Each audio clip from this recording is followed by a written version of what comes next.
तो ब्रेक के बाद एक बार फिर आप सभी का स्वागत। दिल्ली से खबर है कि आरबीआई की तीसरी बैठक के नतीजों का ऐलान कर दिया गया है। गवर्नर शक्तिकांत दास ने बैठक के नतीजों की जानकारी दी। रेपो रेट को 4% पर बरकरार रखने का फैसला है। इसके अलावा रिवर्स रेपो रेट पर 3.35% पर ही स्थिर रहेगा। लोन मोरेटोरियम पर भी कंफ्यूजन बरकरार है। 31 अगस्त को खत्म होने जा रही है लोन मोरेटोरियम की अवधि। लोन मोरेटोरियम का मतलब होता है कि जो आपकी तमाम ईएमआई यानी कि लोन की जो किस्त चल रही थी उन सभी को सस्पेंड किया गया था कुछ महीनों के लिए। उसे लोन मोरेटोरियम कहा जाता है। ऐसे में कोरोना के बाद अब ट्रैक पर लौट रही है देश की इकोनॉमी। यह कहा गया अच्छी पैदावार से ग्रामीण इकोनॉमी में रिकवरी है। गोल्ड ज्वेलरी पर कर्ज की वैल्यू बढ़ाई गई है। ऐसे में गोल्ड ज्वेलरी पर अब 90% तक का कर्ज आप ले सकते हैं। विदेशी मुद्रा भंडार में बढ़त का सिलसिला भी जारी है। खुदरा महंगाई दर नियंत्रण में है। दूसरी छमाही में कम हो सकती है महंगाई दर। वित्त वर्ष 2020 और 21 में जीडीपी ग्रोथ रेट नेगेटिव रहेगी। तो शक्तिकांत दास की तरफ से तमाम जानकारियां आज दी गई।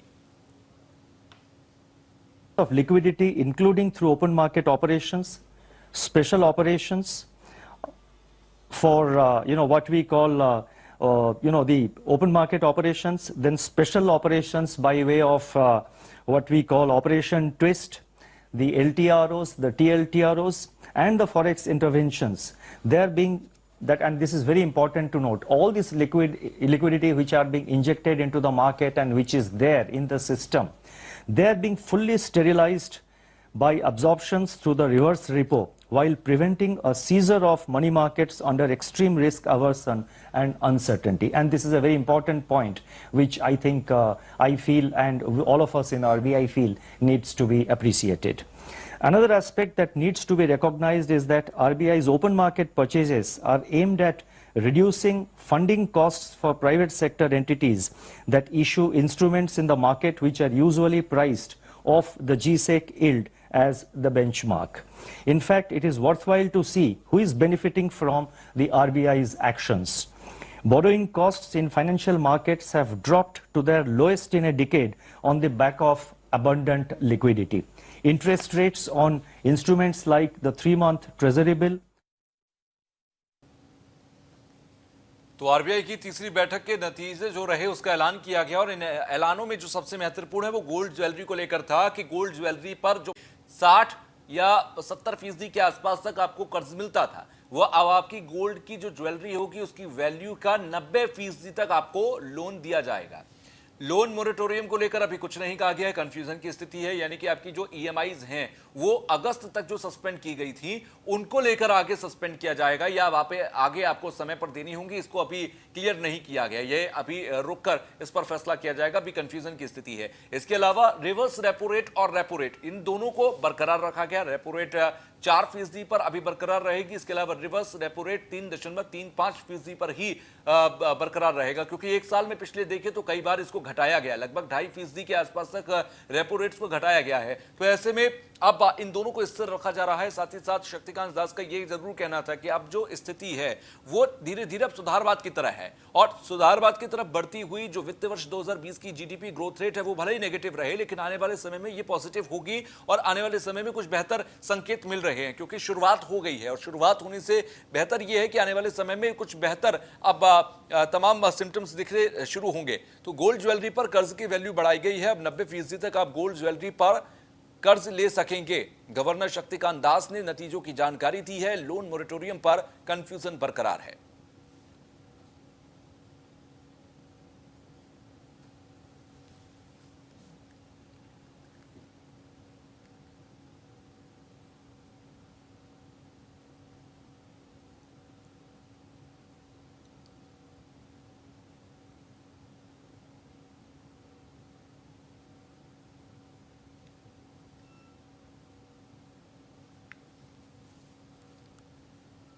हमारे साथ फाइनेंशियल एक्सपर्ट जुड़ गए हैं शरद कोहली साहब। शरद जी, बहुत बहुत स्वागत आपका न्यूज़ वन इंडिया में।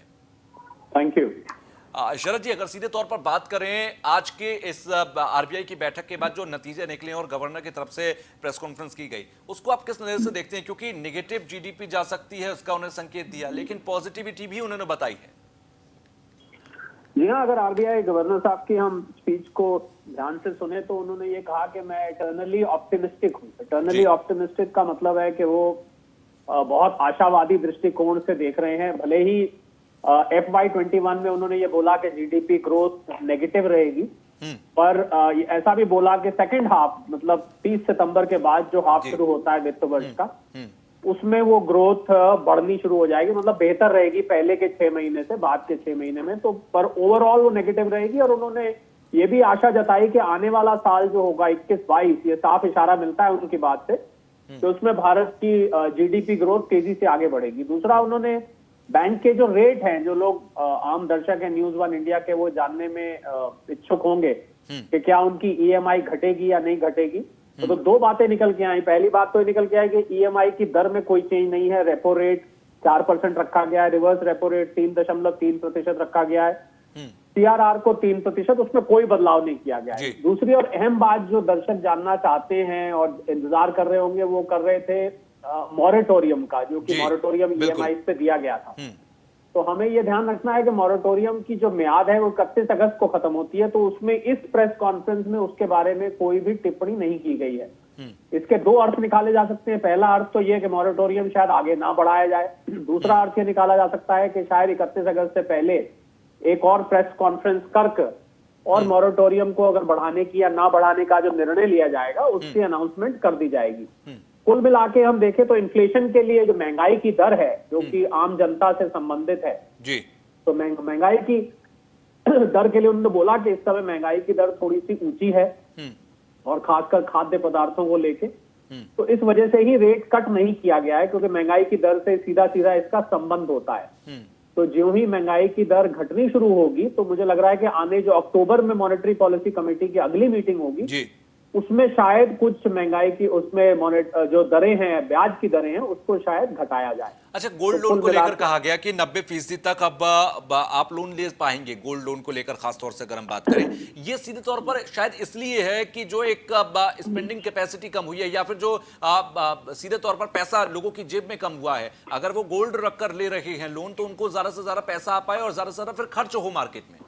जी हाँ, दो कारण है। इसको एलटीवी बोलते हैं, लोन टू वैल्यू बोलते हैं। तो एलटीवी बढ़ाने के दो कारण है, 75 से 90%। एक तो यही है जो आप बता रहे हैं कि लोगों के हाथ में लिक्विडिटी बढ़े। जो लोगों ने, मान लीजिए मैंने 1 लाख का सोना अगर गिरवी रखा है, तो मुझे अब 90,000 तक मैं उसमें लोन ले सकता हूँ।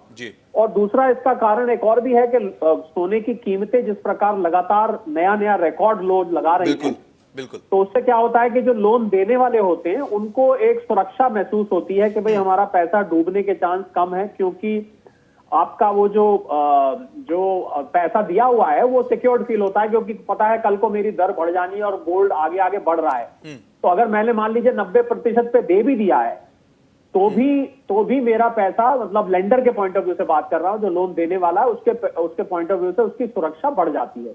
तो इन दो कारणों से ये एलटीवी बढ़ाई गई है, जिसको लोन टू वैल्यू हम करते हैं। 90% तो जो सोना आप गिरवी रखकर अपना लोन ले सकते हैं। ठीक है, चलिए, बहुत सर शुक्रिया हमसे जुड़ने के लिए। आप जुड़े और हमसे बातचीत की। लेकिन सीधे तौर पर अगर देखें, लोन मोरेटोरियम को लेकर कोई भी अभी तक जवाब नहीं दिया गया और ऐसे में सीधे तौर पर जो इंतजार सबसे ज्यादा था मोरेटोरियम को लेकर, उस पर अभी आरबीआई खामोश है। खबरों में आगे बढ़ते हैं। भारी बारिश से बेहाल है आर्थिक नगरी मुंबई, और बारिश की वजह से जगह जगह पानी भर गया है। आपको बता दें कि मुंबई में बारिश ने कई सालों का रिकॉर्ड तोड़ दिया है। प्रशासन ने लोगों से घरों में रहने की अपील की है। आज भी तेज बारिश का अलर्ट जारी किया गया। कोल्हापुर में 9 स्टेट हाईवे पर यातायात बंद है। तो ऐसे में नायर अस्पताल में भारी बारिश की वजह से भरा है पानी, और मौसम विभाग के मुताबिक 331 मिलीमीटर तक भारी बारिश यहां पर हुई है। बीएमसी की ओर से जारी की गई हेल्पलाइन, और हेल्पलाइन नंबर पर कोई भी कॉल कर जो मदद मांग सकता है, क्योंकि लगातार निचले इलाकों में पानी बुरी तरह से भरा हुआ है। भारी बारिश की वजह से लगातार जनजीवन अस्त व्यस्त है। तो बीएमसी की तरफ से जारी किए गए हेल्पलाइन नंबर भी हम आपको बता देते हैं। आपातकालीन हेल्पलाइन नंबर 1916 है, यानी कि 1916 जो कि इमरजेंसी हेल्पलाइन नंबर है। इसके अलावा अग्निशमन विभाग का 101 नंबर, बीएमसी नियंत्रण कक्ष का नंबर भी 02222624000। ये नंबर बीएमसी नियंत्रण कक्ष का है, यानी कि जो बीएमसी का कंट्रोल रूम है, वहां भी आप फोन कर सकते हैं। तो ये 3 नंबर खास तौर से दिए गए हैं जिस पर फोन करके जानकारी ली जा सकती है, या फिर किसी भी आपातकालीन व्यवस्था के बारे में मदद मांगी जा सकती है।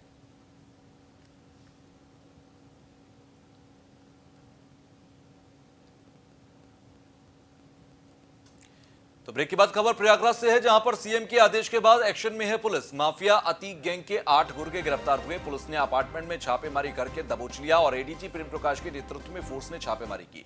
अतीक के खास गुर्गे मल्ली के मौके से हुई गिरफ्तारी और छापेमारी से पहले कई गुर्गे मौके से फरार हुए हैं। एडीजी ने गुर्गों की तलाश के लिए बनाई पुलिस की एक स्पेशल टीम।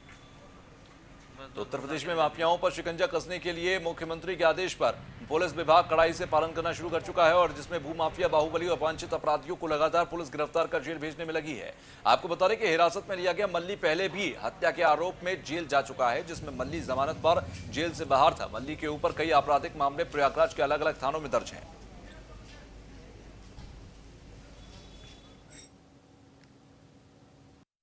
अभी अतीक गैंग के जो शख्स हैं उनके लिए तलाश अभियान चल रहा है और इसमें जितने भी ऐसे अपराधी जिनका विगत समय में आपराधिक इतिहास रहा या गैंग के मेंबर हैं, वांटेड हैं या इनामी हैं, उन सब की यहाँ पर तलाशी ली जा रही है। तो आज यहाँ पता चला कि एक मकान पर काफ़ी समय पूर्व अतीक गैंग ने कब्जा किया था, वहाँ उसके साथी हो सकते हैं।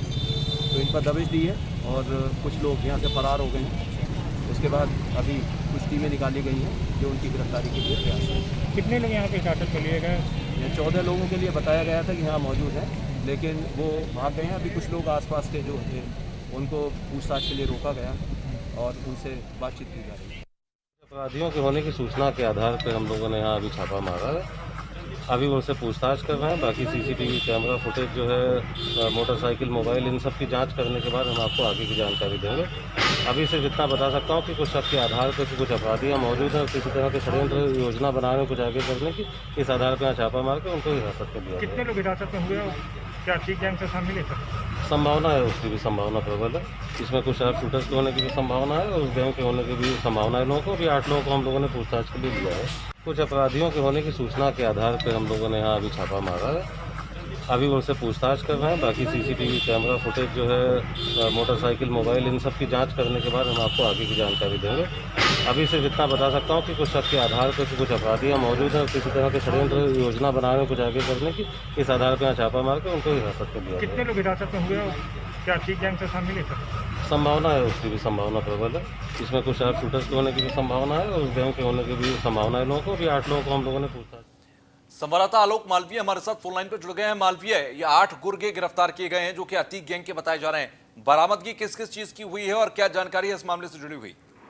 जी देखिए तुषार, जिस तरह से योगी आदित्यनाथ की सरकार ने बोला था 0 टॉलरेंस रखना और अपराधी जेल में रहेंगे या तो ऊपर रहेंगे, तो उसी के तहत प्रयागराज में जगह जगह छापेमारी की जा रही है। पहले अतीक अहमद के भाई अशरफ को गिरफ्तार किया गया जो कि 3 साल से फरार चल रहा था। फिर उसके बाद अतीक के रिश्तेदार हैं मल्ली, आशिक उर्फ मल्ली नाम है इनका, और मल्ली को पूरे इनके दल बल के साथ गिरफ्तार किया गया है, जिनके 8 गुर्गे पुलिस ने गिरफ्तार किए और असलहे भी बरामद किए हैं। हालांकि ये जो गैंग चल रहा था, ये मल्ली गैंग चला रहा था, उसको घर के ऊपर कब्जा करने को लेकर कई आरोप हैं। इसके अलावा इसने एक सैनिक के पत्नी का भी मर्डर किया था, उसके ऊपर भी इसके ऊपर आरोप चल रहे थे, जिसके वजह से ये जेल से अभी रिहा हुआ था और इसके ऊपर मुकदमा चल रहा है। लेकिन जो इसकी कार्रवाई है वो लगातार चल रही थी, जिस वजह से पुलिस ने छापेमारी की है और अब सीसीटीवी फुटेज के आधार पर ये किसको बुलाकर धमकी दे रहा है और क्या कर रहा है उस बात की जानकारी तस्दीक कर रही है पुलिस, और इसके बाद आगे की बड़ी कार्रवाई करने की उम्मीद है। जी तुषार। ठीक है, चलिए बहुत बहुत शुक्रिया हमसे जुड़ने के लिए।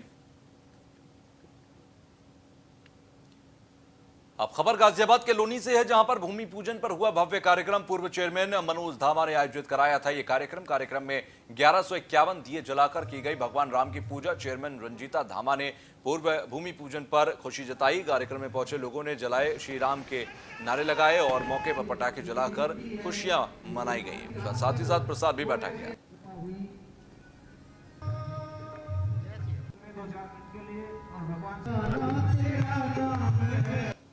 कार्यक्रम में पहुंचे लोगों ने जय श्री राम के नारे लगाए। 1151 दिए यहां पर जलाए गए और भूमि पूजन के दौरान यहां पर खासतौर से सोशल डिस्टेंसिंग का पूरा ध्यान रखा गया। चेयर्स भी कुछ दूरी पर लगाई गई, साथ ही साथ सारी व्यवस्थाओं को भी सुव्यवस्थित यहां पर किया गया था। कार्यक्रम के अंदर यहां तमाम लोग पहुंचे, जय श्री राम के नारे लगाए और शाम के वक्त यहां पर आतिशबाजी भी की गई। सपना हम लोगों ने देखा था, आज वो सपना साकार हुआ है और आज एक दीपावली जैसा उत्सव पूरे देश के अंदर मन रहा है। और देश ही नहीं कहूँगा, मैं तो विश्व के अंदर जो भारतीय परंपरा को और सनातन धर्म को मानने वाले व्यक्ति हैं और जो हमारे लोग हैं, उन्होंने आज इसको दीपावली के रूप में, और जब माननीय मोदी जी और योगी जी और हमारे संघ RSS के प्रमुख मोहन भागवत जी, तमाम लोग जब उसका भूमि पूजन कर रहे थे तो दिल में एक अलग ही तरह का उल्लास था और कहने के लिए शब्द हमारे पास नहीं थे कि कितनी खुशी हम उस वक्त व्यक्त कर रहे थे। आज पूरा देश, और यहाँ जिस तरह का हम लोगों ने छोटा सा राम दरबार लगा के ये कार्यक्रम रखा है, तो ये उसी की खुशी का एक छोटा सा नमूना है। जिस दिन भगवान श्री रामचंद्र जी का भव्य मंदिर अयोध्या में बनकर तैयार हो जाएगा, तो कल्पना कीजिए कि करोड़ों करोड़ों अरबों लोगों का जो एक आस्था का केंद्र था, उसको देखने के लिए कितने उत्सुक लोग हैं। और आज मुझे लग रहा है कि कोई टीवी चैनल, कोई सोशल मीडिया, कोई फेसबुक पे कोई ऐसा व्यक्ति होगा जिसने उसके पोस्ट 500 वर्ष से चला आ रहा था, इसके लिए वो आज पूरा हो गया और घर घर में हम इस सपने को लेकर, और आज हमारा सपना साकार हुआ, इसलिए हम अब दीपावली के रूप में इस राम जन्मभूमि के खुशी और उल्लास के साथ मना रहे हैं। और आज घर घर में दिए जलेंगे और हम खुशियाँ मनाएंगे। तो गाजियाबाद के अंदर राम मंदिर के भूमि पूजन पर दीप महोत्सव का आयोजन हुआ। कौशाम्बी के अंदर प्राचीन सनातन धर्म मंदिर में हुआ दिव्य आयोजन। 11 वैदिक ब्राह्मणों ने मंत्रोच्चार और विधिवत पूजन किया। दीप महोत्सव में एक साथ जलाए गए 1100 दिए। महोत्सव में प्रशासन के निर्देशों को पूरी तरह से पालन किया गया। तो दीप महोत्सव का आयोजन किया गया। दीप महोत्सव में एक साथ 1100 दिए जलाए गए। तो आपको बता दें कि महोत्सव में प्रशासन के निर्देशों को पूरी तरह से यहां पर पालन किया गया था। तो गाजियाबाद की ये खबर है जहां पर राम मंदिर के भूमि पूजन के दौरान साथ ही साथ कौशाम्बी में प्राचीन सनातन धर्म मंदिर में आयोजन हुआ। 11 वैदिक ब्राह्मणों ने मंत्रोच्चार और विधिवत पूजन किया। तो दीप महोत्सव का आयोजन है और 1100 दिए यहां पर जलाए गए। दीप महोत्सव में एक साथ ये 1100 दिए जलाए गए थे। फिलहाल महोत्सव में प्रशासन के निर्देशों को पूरी तरह से पालन किया गया। कोरोना काल के दौरान सोशल डिस्टेंसिंग का पूरा ध्यान रखा गया। साथ ही साथ आपको बता दें कि सोशल डिस्टेंसिंग के साथ ही यहाँ पर तमाम जो सैनिटाइजेशन के प्रोसेस हैं उनको भी पूरा किया गया। कौशाम्बी में ये प्राचीन मंदिर है। 11 वैदिक ब्राह्मणों ने मंत्रोच्चार और विधिवत पूजन यहां पर किया। 1100 दिए भी जलाए। अब खबर औरैया से है जहां पर न्यूज़ वन इंडिया की खबर का एक बड़ा असर हुआ। बीजेपी जिला उपाध्यक्ष के फायरिंग करने की खबर का एक बार फिर से बड़ा असर हुआ है। खबर चलने के बाद पुलिस प्रशासन ने बड़ी कार्रवाई की। बीजेपी नेता की गिरफ्तारी और शस्त्र की बरामदगी की पुलिस ने पुष्टि की है। नेता के खिलाफ अजीतमल कोतवाली में दर्ज हुआ सुसंगत धाराओं में मुकदमा। अपने निवास के बाहर अयोध्या भूमि पूजन के बाद उपाध्यक्ष ने फायरिंग की थी। तो न्यूज़ वन इंडिया की खबर का यह बड़ा असर था। बीजेपी नेता की गिरफ्तारी और शस्त्र की बरामदगी की पुलिस ने पुष्टि की है। औरैया से मामला सामने आया। न्यूज़ वन इंडिया की खबर का एक बड़ा असर हुआ है। तो न्यूज़ वन इंडिया की खबर का बड़ा असर, बीजेपी जिला उपाध्यक्ष के फायरिंग करने की खबर का एक बार फिर बड़ा असर हुआ। फायरिंग करने की खबर का असर हुआ है।